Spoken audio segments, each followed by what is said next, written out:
Hello, everybody. Ella J here on behalf of SEScoops, and today I'm joined by former two-time NWA World's Heavyweight Champion, the National Treasure, Nick Aldis. Nick, how are you doing today? Ella, always a pleasure. I'm very well. Enjoying my Memorial Day, sitting in a hot car for your benefit. The AC is off, but I'm gonna get my workout in, but it's right. It means I'll get a little pre-workout sweat going while I'm talking to you. Exactly. I was just about to say that. I mean, you're always on the grind and everything. And of course, you have a lot coming up. Of course, you'll be vying for the NWA World's Heavyweight Championship coming up at Alwayz Ready on Saturday, June 11th, against a familiar opponent in the form of Matt Cardona. But we'll get back to that in a moment. I kind of want to backpedal first to the 2022 Crockett Cup. So originally, you were slated to team and you reunite with Doug Williams and represent the British invasion in the Crockett Cup.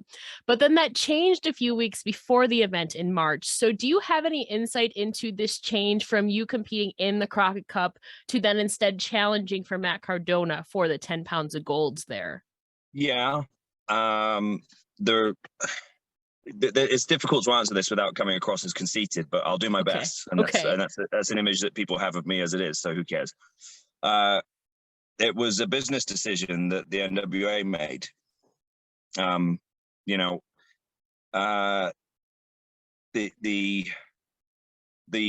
The prevailing thought was that while people had the British invasion reunion had been well received, the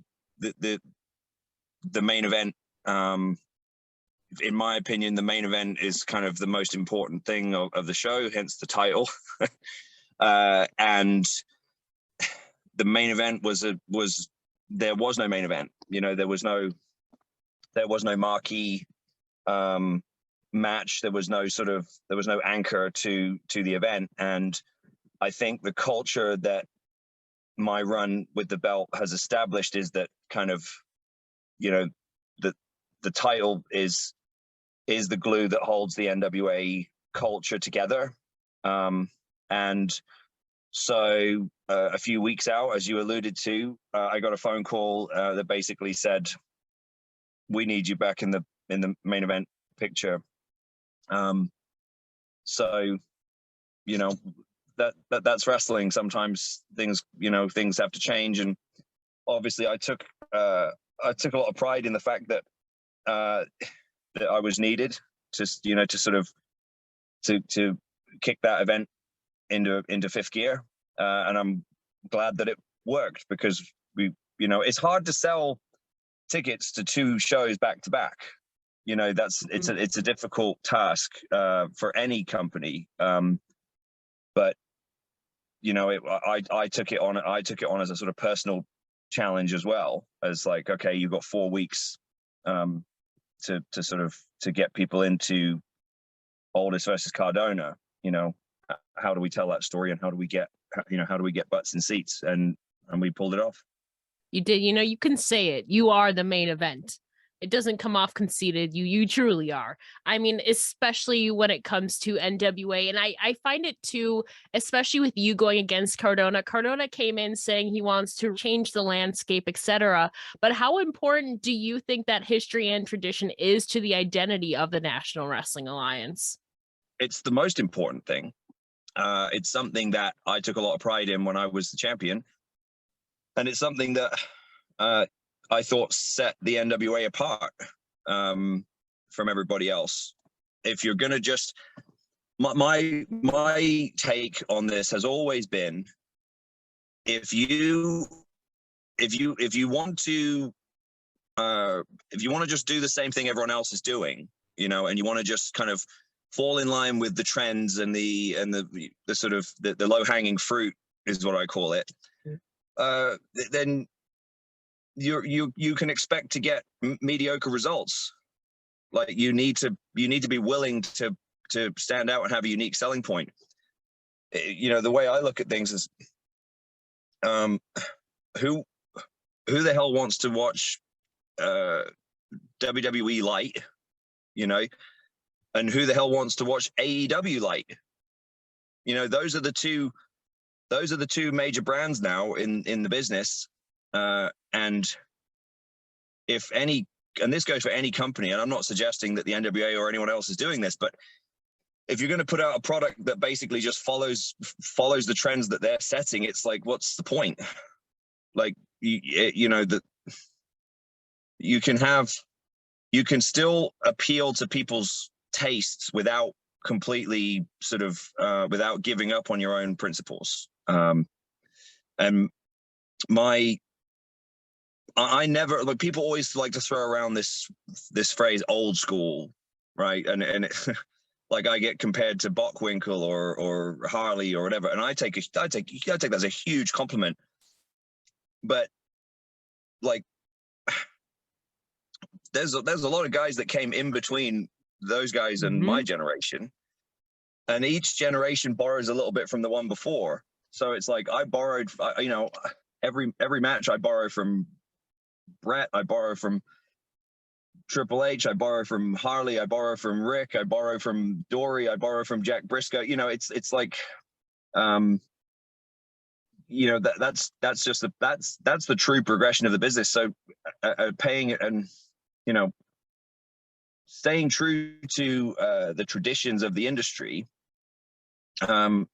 you can make the point that WWE pays as much attention to the tradition of and the history of the industry as the NWA does, because of the way they format shows and the way that they have championship belts and the way they have, you know, rules. I mean, it's like, you know, professional wrestling matches have rules. So is that old school? You know, it's you know, I don't necessarily get that labeling, but I've believed from the start of my run here, I believed that there was a portion of the audience who were underserved, and those were a type of audience who were looking for a type of pro wrestling that was athletic, gritty, you know, believable, and I felt like I could present that. And I just, what probably the most off-putting thing for me about being part of the industry today is this sort of territorial sort of clan sort of culture that exists now, where it's like, if you, like, me wanting to sort of represent those particular attributes of the business is in no way taking shots or criticizing guys who represent and, you know, specialize in other areas, you know. But for some reason, there seems to be a lot of people who can't seem to get over that hump. They seem to assume that because I have a certain taste that I must also be against, you know, certain other things. And I think that's where Matt Cardona is like, he assumes that because I excel at offering a type of wrestling that appeals to people who appreciate the sort of sports element of it and appreciate the legacy of the business and the tradition of the business and want it to be maybe just a hair more serious and authentic than a lot of the stuff that's on offer today, that somehow I'm against all that other stuff. And that's not true at all. And I'm not against him. I think he's very arrogant to think that. But what I would say is that what I think is more accurate is that he looked at Cody and saw what Cody did as far as when it came to me. And he said, oh, there's a perfect opponent for me to build my credibility about, you know, by beating and competing with, right? And I think that he tried to copy the same model, because you look around and Matt can't keep my name out of his mouth. You know, it's like, for someone who seems to feel like he's so much cooler and got all the answers, it's like he loves to talk about me, and I never even gave him a thought until he showed up in the promotion that I built. So, you know, it is what it is. I think I live rent free in his head. I think that he tries his best to use me at every chance he gets to try to build his credibility as a wrestler, because he's a sports entertainer, and I know there's a never-ending debate about which is which. I don't really give a shit, but I'm a better wrestler than he is. There's no question about that. Yeah, I must say I do find a lot of your Twitter exchanges very entertaining. So this rivalry is definitely heating up not only in NWA, but across all boards. And we won't dwell on what happened at the Crockett Cup, but what is your mentality heading into this next bout coming up at Alwayz Ready on June 11th for the World's Heavyweight Championship? It's very simple. I'm sick of being disrespected. Matt's disrespected me way too much, unnecessary amount, and the NWA has disrespected me by facilitating it, and they've disrespected me by sort of bending over for Matt Cardona, and so I think at that event you'll see what happens when you disrespect Nick Aldis. We'll see what happens coming up in a few weeks on June 11th. But I will say I missed this rivalry with Matt Cardona. We did see it translated over into Impact Wrestling at Multiverse of Matches, which I was lucky enough to attend. So how was it not only for you returning to the Impact Zone, but also teaming with your lovely wife, Mickie James, against Matt Cardona and Chelsea Green? Well, it was a lot of fun. We got our hands raised, which was the most important thing. That's true. A big part of my history is with Impact, so it's nice to be able to sort of have that acknowledged. Having said that, it's a very different company. It feels very different. There are still some people there like Tompkins and different guys, but the overall ownership's different, management structure's totally different, the roster is very different, but it was fun to be acknowledged by the Impact fans, because again I think this sort of goes back to what I was alluding to before about the sort of the sort of territorial nature of fans now, this sort of fan culture that exists where people feel like you need to sort of declare an allegiance and have a side. And I felt like because Billy and Impact had an acrimonious relationship, given their history, that had to carry over to me. Like I must be, and that's not true at all. I had no ill will towards them. I had a great run in TNA. I made my bones there. I grew up in that company, and they paid me very well. They took care of me. They gave me everything. So it was nice to be able to sort of, clean slate with them in that respect, and kind of go, yeah, I don't have any beef with you guys. Like I'm in the Nick Aldis business, right? Like I'm not, that's all you can be in this business. We're independent contractors for a reason. I'm in the Nick Aldis business. You definitely are. And I feel like something too that you noted too with your new NWA contract allows you more freedom to work in those other territories and promotion. So for you, how important was that sense of freedom when negotiating your next move in pro wrestling now? Yeah, it was a significant element, but it wasn't a big negotiating point. Like it was they were open to that as well. Okay. I don't think that the NWA office was particularly interested in having to deal with third-party bookings. So it was an easy point to get. I have to say, the whole contract thing got, again, I think it's just part of fan culture now. People are obsessed with learning about that side of things, so they want to create some sort of drama out of it. Like I saw all this stuff afterwards about like AEW and this and that, and it was like, well, this is news to me.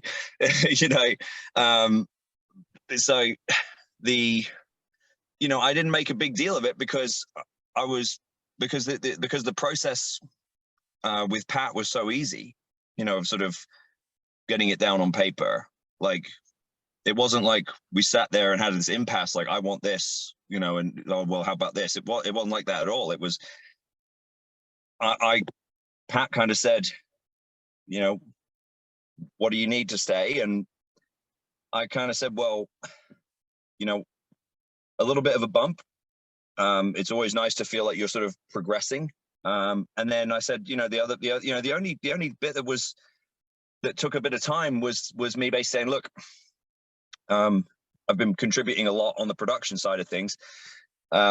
And it's very time consuming, and I want to be able to keep doing it, but I can't afford to do it for nothing. And we worked out a structure to be compensated for that separately from my work as a talent. And that was that.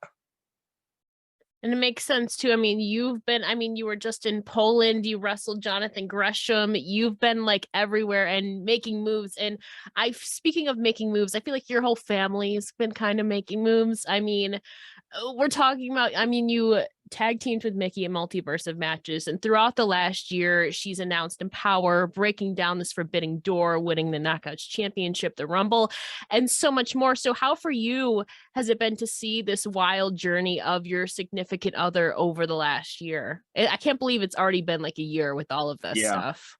Well, for me, the most important thing was it was just very satisfying to see her be acknowledged, you know, correctly, for her sort of, for her status in the business. You know, I don't want to harp on the, you know, on WWE, but, you know, she was disappointed with how that run went, but it's like, but there's no bitterness there. And obviously the thing with this business, you know, there's a lot of stuff that's out of your control. And both of us have developed over the years a very healthy understanding of that.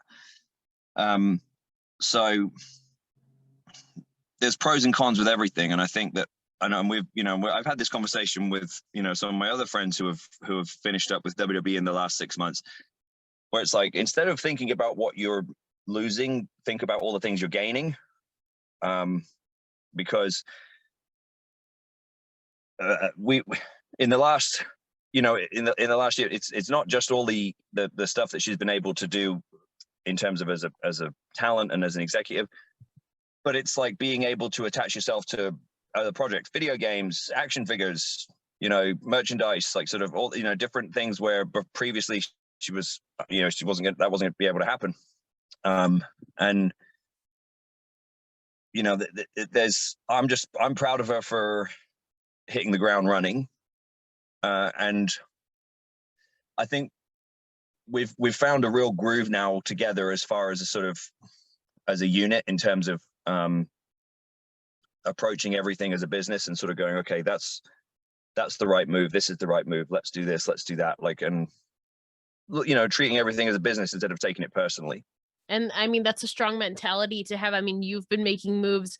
Mickey's been making a lot of moves, but I feel like too, with making moves, I feel like too, we've seen a little bit of the character of Nick Aldis shift a little bit since NWA 73 last year, your split with Strictly Business. And I feel like we've gradually been seeing you blossoming as a good guy in NWA, however you want to take that. So can you kind of walk me through what I would call maybe a character shift or evolution of Nick Aldis throughout the last 9 months?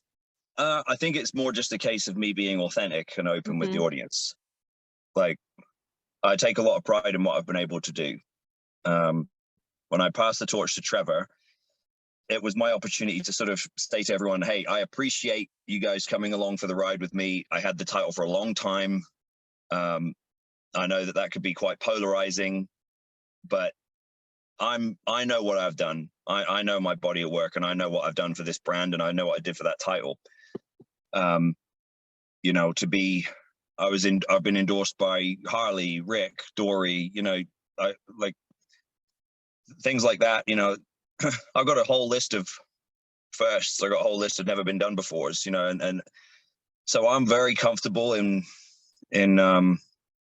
my legacy with the NWA. And so it was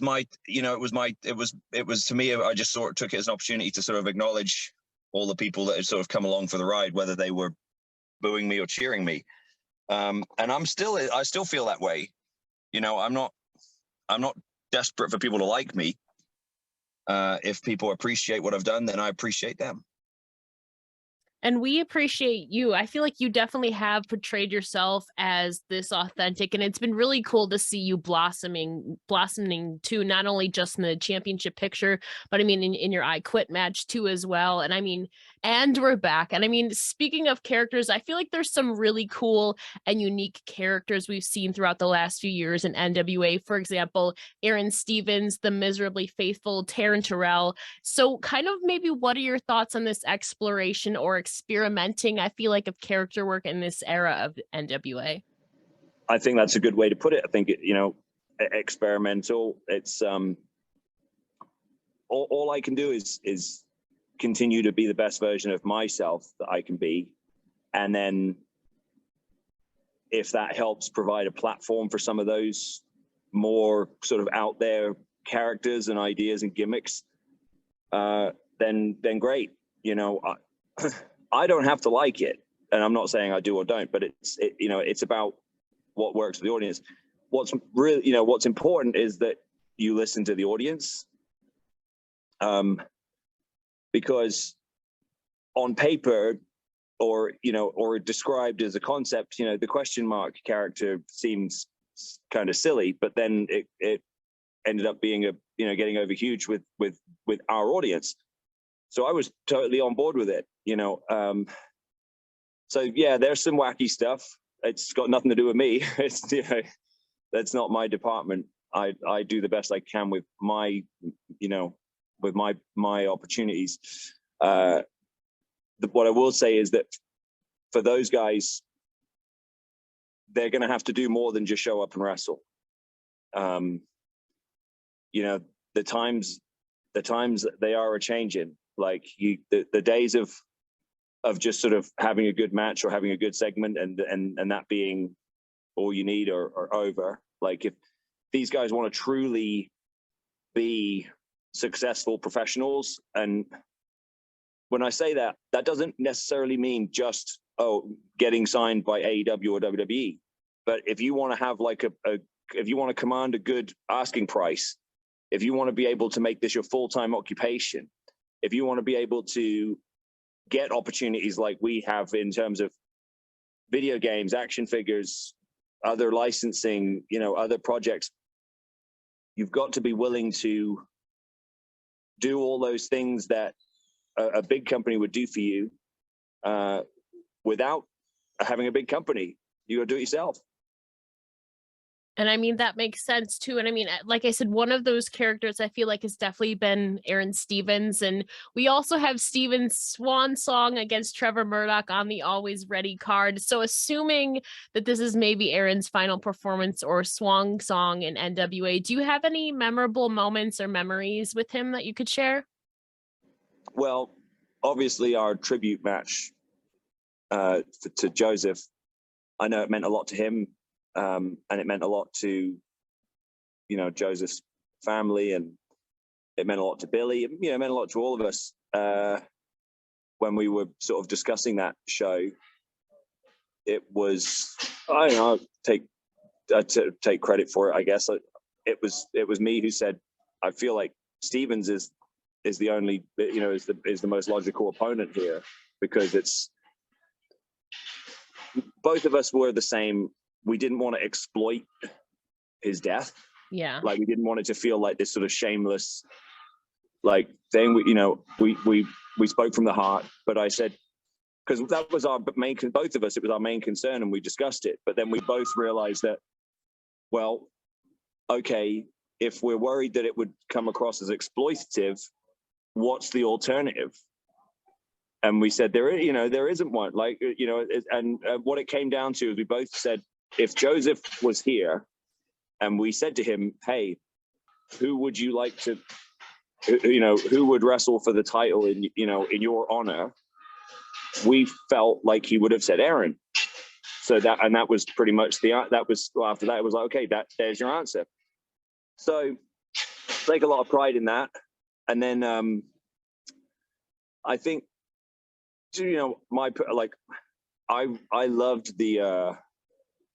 I loved the segment that he did with Starks when they did the karate demonstration thing, and it was a little long, drawn out, but just no one else could have pulled that off. And I thought that whole thing did a lot for Ricky, and obviously he's gone on to have he's having a great run in AEW, and he's another guy that I'm very happy for. I take a lot of pride in sort of playing a small part in that. And I mean, yeah, I'm so excited for this Alwayz Ready card. Like we said, Aron Stevens will be wrestling Trevor Murdoch in this Swan Song match. And there's a lot of other matches on this card. So to close things out, is there any other matchup on this card that you are particularly looking forward to other than your own? I think Camille and Kylan King is going to be interesting.